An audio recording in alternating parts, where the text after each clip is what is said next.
Fernando Paulsen y nuestros panelistas e invitados son una combinación clave por la 92.9 FM. La clave, me escucha. Empieza tu día con toda la energía natural de Marley Coffee, un café de grano orgánico molido al instante con leche descremada. Prueba el sabor de Marley Coffee en sus 12 exquisitas y variadas mezclas que te esperan para recargar tu día. Con Marley Coffee disfruta tu día con toda la onda. Estamos ya en la segunda parte de este panel con Jorge Gómez de la Fundación para el Progreso. Jorge, ¿qué tal? Hola Fernando, ¿cómo estás? Muy bien, y también con Ignacia Gómez. ¿Cómo estás, Ignacia? Presidenta de Ciudadanos. Muy bien, Fernando, y muy buenos días también, Jorge. Hola, Ignacia. Oye, voy a partir contigo, Ignacia. Cuéntame. ¿Tienes nueva alianza? Sí, pues, estamos bien contentos. A ver, cuéntanos un poquitito cómo se forma, qué tienen en común, cómo llega Ciudadanos a hacer coalición con, por lo menos para las primarias, con partidos tradicionales, de lo que entonces se conocía como la concertación. Claro.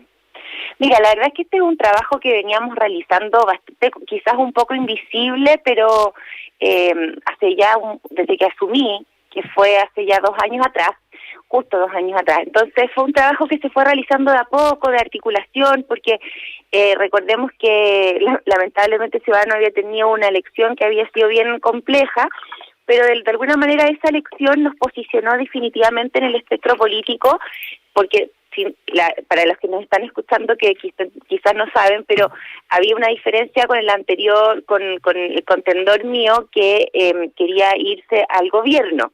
Entonces en ese momento como que Ciudadanos forma como su identidad de quedarse en el espacio de la oposición, y desde ahí como tomamos una definición que fue tratar de articular relaciones políticas y empezar a generar puentes de diálogo de a poco con los ex partidos de la oposición y especialmente con aquellos que tenían ideologías social cristianas, socialdemócratas, liberales también, y bueno, fuimos trabajando de a poco en eso, y nosotros ya teníamos como listo, un poco acordado internamente en nuestros órganos colegiados de los partidos, un acuerdo a las municipales con la democracia cristiana. Eso era lo que teníamos cierto antes de este acuerdo que se da ese día, pero efectivamente estábamos un poco marginados de la negociación más dura que se dio en la oposición entre el Frente Amplio, el Partido Comunista y la exconcertación, porque claro, nosotros todavía somos como un partido como muy nuevo, entonces no estábamos tanto no estuvimos tan presentes en esa discusión, pero siempre nosotros habíamos manifestado nuestra intención de querer ser parte de la unidad y de que si se firmaba un acuerdo contáramos que Ciudadanos quería ser parte. Entonces en ese momento fue bastante insólito porque, o sea, fue como surrealista, porque yo estaba de acuerdo en el CERVEL, y no sabíamos bien qué iba a ocurrir, porque mientras tanto estaban en el Partido Socialista algunos negociando, y efectivamente cuando el Frente Amplio se inscribe, nosotros quedamos como, no sabíamos el desenlace, o sea, esto realmente se forja, o sea, se termina, el desenlace se desarrolla ese mismo día. Y ya después de que el Frente Amplio se inscribe de forma solos, digamos, ahí nosotros vamos al Partido Socialista y nos llaman para que seamos parte de ese acuerdo, a lo cual nosotros dijimos inmediatamente que sí. Entonces, la verdad es que ha sido una buena cosa, creemos, porque esto le puede dar es un acuerdo que no solamente, o sea, evidentemente es un acuerdo electoral de primarias para gobernadores, eso sí es así, pero también existe mucho ánimo de que esto sea una coalición con proyección de futuro también, porque vemos que tenemos muchos mínimos comunes y perfectamente esto tiene proyección, lo que yo creo que es una buena noticia. Sí, me pareció interesante. En el caso de la coalición de gobierno, que tiene mucha más afinidad, digamos, y además, yo lo he dicho varias veces ya, pero el acto de gobernar te ordena muchísimo. Jorge, se generó una situación relativamente, yo te diría, relativamente calma, a pesar de que partió con bastante corcoveos y con amenazas de que se podía acabar la coalición si es que se generaban situaciones como las que podían pasar en Vitacura, en fin. Pero bueno, se solucionó para una serie de lugares, pero todavía faltan llegar a acuerdos en buena parte del país todavía. No sé si es que la mirada de quienes están en el entorno de Chile Vamos es ya más tranquila, más calmada. Esto es una situación que eventualmente va también a permear hacia abajo en todas las demás elecciones que vengan, Jorge. La verdad, yo te mentiría si te dijera cuál es la percepción de Chile Vamos, porque en realidad yo no tengo un contacto directo con alguien a nivel partidario. Entonces, yo lo que veo es lo que observo a través de la prensa, eventuales comentarios que se hacen muchas veces en redes, y gente que eventualmente milita, pero no que son tomadores de decisión. Sí. Ahora, ¿Y cuál es el sentimiento de esa gente que milita pero no es tomadora de decisión? Mira, lo que pasa es que yo creo que algunos hay posiciones disímiles, por ejemplo, con todo el tema del plebiscito, pero yo creo que en general manifiestan como la perspectiva de tener como una cierta unidad. Este es un discurso muy fuerte, yo creo, en la derecha, de esta lógica de la unidad y de que en el fondo ciertas asperezas o diferencias que se producen internamente no son tan importantes como otros objetivos. ¿Te fijas? Yo creo que eso es lo que tiende a ocurrir. Es como la típica discusión que se da, que a mí me parece que a veces es un poco tramposa, pero que se da entre los como llamados conservadores y liberales, los sectores políticos de derecha. Es un poco ese el lineamiento. Ahora, lo que yo veo en términos como políticos, si tú me preguntas en términos estrictos, es que efectivamente en comparación a la oposición, la coalición gobernante se ve obligada a tener un mayor orden. Un orden que no necesariamente lo ha manifestado en el último tiempo, porque las discrepancias, por ejemplo, entre lo que era en un momento desbordes con el gobierno eran notorias, ¿te fijas? Pero en general lo que obliga la postura de estar en el gobierno es a tener un mayor orden en los grupos políticos, en este caso en los partidos. Ahora a mí me parece bueno, incluso me parece como casi como muy valorable el que, por ejemplo, en este caso Ciudadanos haya hecho un acuerdo con la Concertación. Yo creo que lo importante hoy en día en términos políticos también es que tanto la oposición como el gobierno y los partidos políticos sobre todo muestren cuotas de compromiso con ciertos acuerdos, porque eso también obliga a tener mayor, no solo responsabilidad, sino también un cierto nivel de moderación en las posturas. Yo creo que lo peor que puede pasarle a un sistema de partidos políticos es que los más loquitos de la esfera terminen pauteando el debate público. Y yo creo que cuando los partidos hacen acuerdos, considerando todos sus matices y también su congruencia, eso se evita. ¿Te fijas? Es como la tesis de Arturo Valenzuela de que cuando el centro político se vacía, y el centro político entendiendo no como un partido centro, sino como los grupos moderados, tanto de centro derecha o centro izquierda, desaparecen del espectro político, el problema es que la polarización se dispare. Yo creo que en contexto en que obviamente las posturas se acentúan, es importante que los grupos moderados o más razonables tomen el espacio y hagan acuerdos. Me parece eso que es notable. No, y además que este acuerdo de unidad constituyente también es bastante transversal. Igual hay que destacar eso porque tenemos a la Democracia Cristiana, Ciudadanos, tenemos al Partido Progresista también. Entonces, yo creo que esa diversidad también le da un cierto equilibrio y también podría ser cierta estabilidad, creo.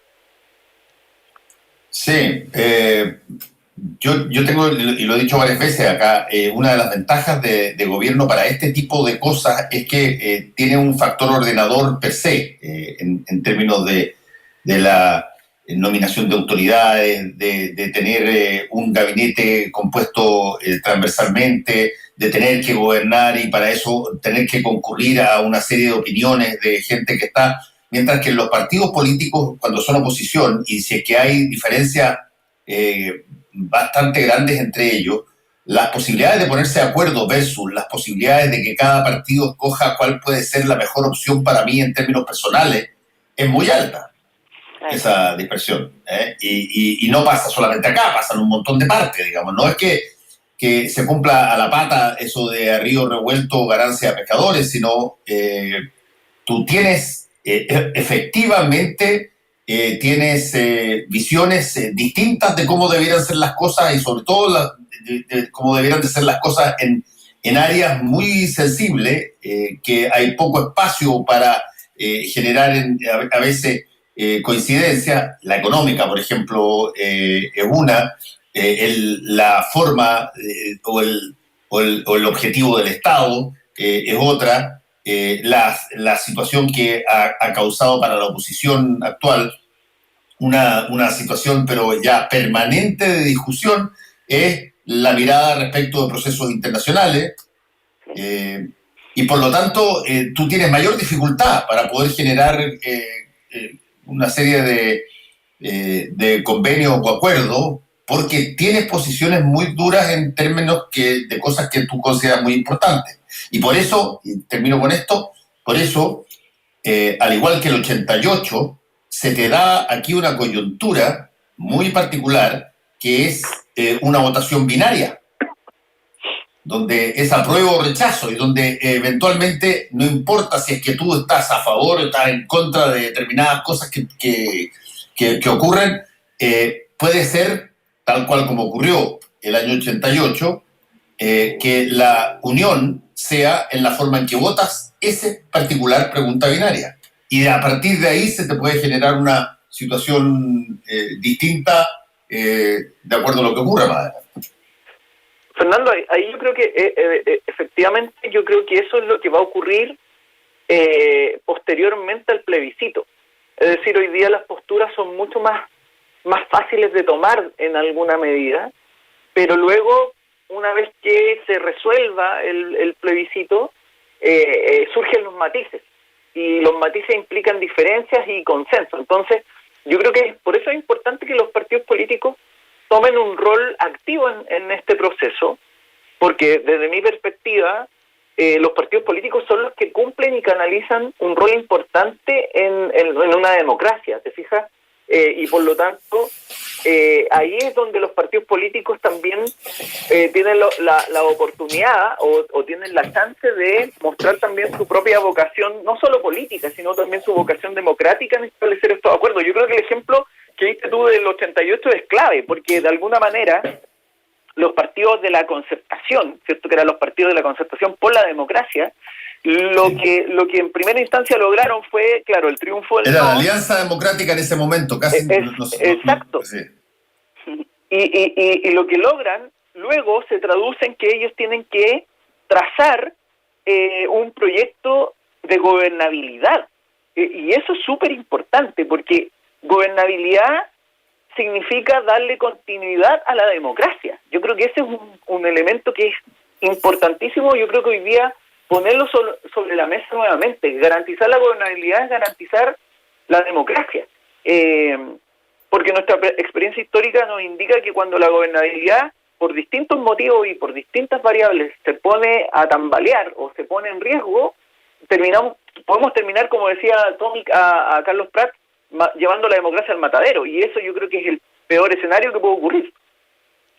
Y eso es súper importante hoy día, porque gracias. A veces estuvimos tanto tiempo como en una democracia, entre comillas, estable, que de alguna manera todo lo que nos ha venido pasando desde el 18 de octubre como que nos remece y nos dice, oye, ojo, la democracia se puede perder. Nosotros tenemos una historia que es reciente, en línea histórica de cuando en Chile cómo fue perderlo. Entonces no nos olvidemos de que eso puede ocurrir. Y sabes que hay otro punto también. Por ejemplo, en el tema de la pandemia hay un debate interesante de cuáles son los gobiernos que han tenido mejores o no resultados, y son muchas veces el tema está sobre la mesa el tema como del totalitarismo, todo el tema de la era digital, del control de los datos, hay una serie de cosas ahí que hay como temas de futuro, que en realidad no son de futuro, son de presente inmediato, que vamos a tener que abordar en el proceso constituyente y que también tienen que ver con un relato de gobernabilidad y de defensa a la democracia, ahora también actualizado a lo que está ocurriendo a nivel mundial y con todo el tema de la era digital y de la protección de los pensamientos de las personas. O sea, yo creo que es hora, ese tema de la defensa de la democracia tiene que ser parte de un eje de gobernabilidad de todas maneras. Sí, es interesante el fenómeno, digamos, porque yo tengo la impresión que si es que la votación del plebiscito no fuera binaria, y probablemente tú tendrías bastante menos personas diciendo, oye, hay que tratar de proteger de alguna manera al gobierno votando apruebo y después dando la pelea en la constituyente, donde ya no es binaria, donde ya son personas. Y por lo tanto yo entiendo esa lógica, por ejemplo, encarnada en el caso de Pablo Longueira, que él dice tácticamente, aquí podemos perder estrepitosamente y ser el gobierno el gran perdedor si es que gana por mucha ventaja el apruebo, y lo que corresponde en una elección binaria es ver, no hacerlo como pasó en el 88, sino hacerlo en este caso particular, aprobar y jugarse a la convención constituyente. Pero resulta que tienes inmediatamente después 7 elecciones. Y ahí entran de nuevo a tallar los partidos. Claro, van a tener... Lo que pasa es que ahí es importante considerar que vamos a estar en un entorno democráticamente activo, porque por un lado, claro, viene el plebiscito, sí. El plebiscito va a marcar un trazado de acción, ¿cierto? Nos va a marcar una pauta de acción, y por lo tanto ahí va a haber eventualmente varias tareas que van a tener que hacer los partidos políticos de manera simultánea. Por un lado, van a tener que abocarse, eventualmente, supongamos que gane el apruebo, van a tener que abocarse a prepararse para eventualmente tener constituyentes en la asamblea mixta o total, no sé, pero además van a tener que prepararse para la disputa de cargos de representación y autoridades en otras instancias. Entonces va a haber una enorme como actividad política democrática que a mí me parece que igual de alguna forma, no sé si decir, y aquí puede que todo el mundo esté en contra mía, que es terapéutica de alguna manera, y me parece que de alguna forma también lleva a moderar de alguna forma las energías, y eso me parece que puede ser beneficioso inclusive en el contexto. Quizás peco de optimista, pero a mí me parece que cuando los procedimientos democráticos establecidos normativamente, ¿cierto?, imperan, entonces la democracia puede prevalecer de una forma más adecuada.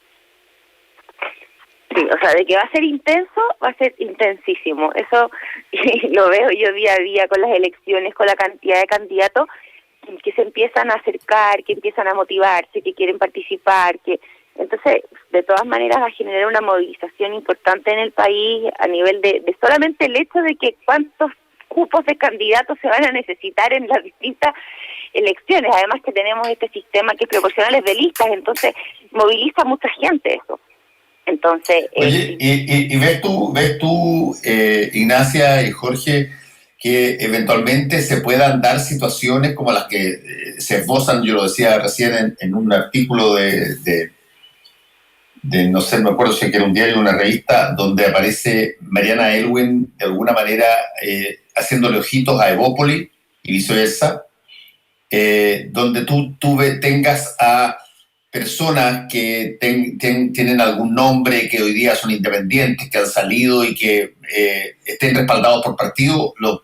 ¿Tú ves, Ignacia, que te han pedido a ti alguna cosa como esa? O sea, ¿Ah?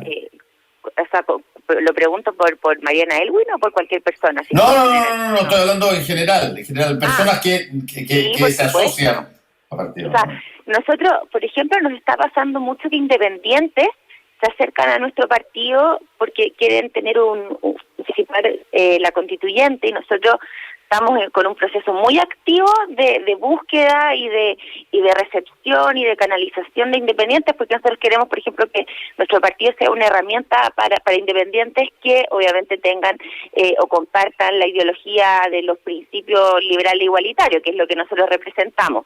Pero estamos completamente abiertos en ese proceso, y eso está ocurriendo, y todos los días. O sea, todos los días nos llegan personas que quieren ser candidatos, y me imagino que todos los partidos debe estar pasando un poco lo mismo. Sí, va a ser interesante ver quiénes se asocian con quiénes, digamos. Claro. No, pero yo creo que sí, o sea, esto está movilizando mucha gente y va a ser de esta manera, y está bien que sea de esa manera. Ojalá se movilice la mayor cantidad de personas posible. Todo lo que se aclare ideológicamente, personas que acuden a la ciudadanía para que les den su confianza a través de un voto, todo lo que sea transparencia en ese sentido me parece de por sí positivo, digamos. Que dejen de aparentar ser de este lado y te hayas pasado para otro lado, me parece un acto de sinceridad, si tú quieres. Más que un acto de traición, digamos, ¿me entiendes? Sí, desde luego. O sea, de hecho, bueno, los liberales nosotros tenemos no tenemos esos complejos con las personas que puedan cambiar su opinión, incluso con equivocarse. O sea, es parte del ser humano evolucionar, y si es que un ser humano o cualquier persona ha cambiado de opinión o no se siente a gusto con lo que inicialmente militó, es perfectamente posible que una persona cambie de domicilio. Eso no creo que tenga ningún problema, siempre y cuando lo transparente, en el fondo. Eso y tiene harto de coraje ser díscolo a veces, yo creo, como ser un poco consecuente con lo que uno piensa, y salir de un lugar no es fácil. Entonces, bueno, no es parte de cambiar nomás. Y es parte de la libertad de conciencia. Yo creo que ahí hay un punto clave en lo que dice Ignacia, que es como, si uno parte de la concepción del respeto a la libertad de conciencia, y lo que los antiguos liberales como Lastarria decían, la libertad de examen, entonces cada cual tiene y tiene el derecho y la libertad de juzgar sus ideas en un punto dado, y puede incluso cambiar de opinión si así lo va reflexionando. Yo creo que eso es parte también del juego democrático. Yo creo que eso es parte de la esencia del pluralismo que la democracia tiene que permitir.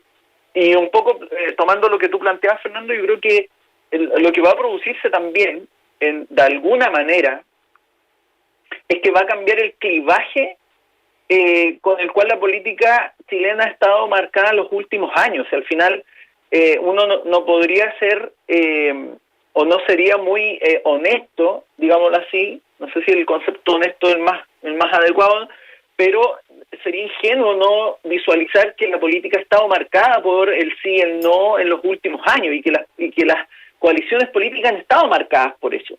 Pero yo creo que eventualmente lo que se abre